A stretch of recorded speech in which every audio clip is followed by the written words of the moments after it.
حضرت امام حسین رضی اللہ تعالیٰ عنہ کی شہادت سے کئی سال پہلے صحابہ کرام کے درمیان یہ بات شہرت پا چکی تھی کہ آپ کی شہادت کربلا کے مقام پر ہوگی۔ چنانچہ حضرت انس رضی اللہ تعالیٰ عنہ روایت کرتے ہیں کہ بارش برسانے پہ مامور فرشتے نے اللہ تعالیٰ سے حضور اکرم صلی اللہ علیہ وسلم کی خدمت میں حاضری کی اجازت مانگی، جو مل گئی۔ اس دن حضور صلی اللہ علیہ وسلم حضرت ام سلمہ رضی اللہ تعالیٰ عنہا کے گھر تشریف فرما تھے۔ فرشتے کی آمد پہ رسول خدا صلی اللہ علیہ وسلم نے فرمایا، اے ام سلمہ، دروازے کا خیال رکھنا کوئی اندر داخل نہ ہو۔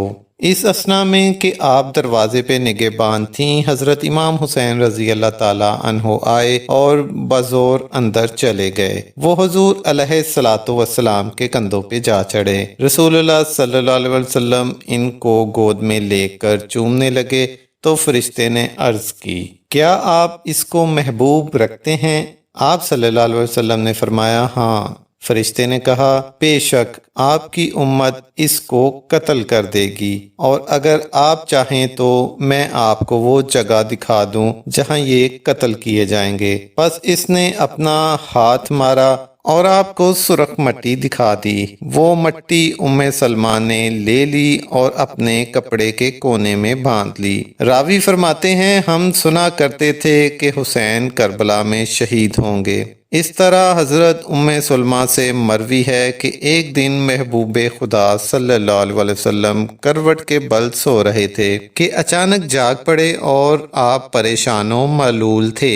آپ کے ہاتھ میں سرخ مٹی تھی جس کو آپ الٹتے تھے۔ میں نے عرض کیا، یا رسول اللہ صلی اللہ علیہ وسلم، یہ کیسی مٹی ہے؟ آپ صلی اللہ علیہ وسلم نے فرمایا، مجھے جبریل امین نے خبر دی ہے کہ یہ حسین عراق کی سرزمین پر قتل کر دیا جائے گا، اور یہ وہاں کی مٹی ہے۔ یہ مٹی آقا علیہ الصلوۃ والسلام نے حضرت ام سلمہ رضی اللہ تعالی عنہا کے سپرد فرمائی تھی اور فرمایا تھا، اے ام سلمہ، جب یہ مٹی خون میں بدل جائے تو جان لینا کہ میرا بیٹا حسین قتل ہو گیا ہے۔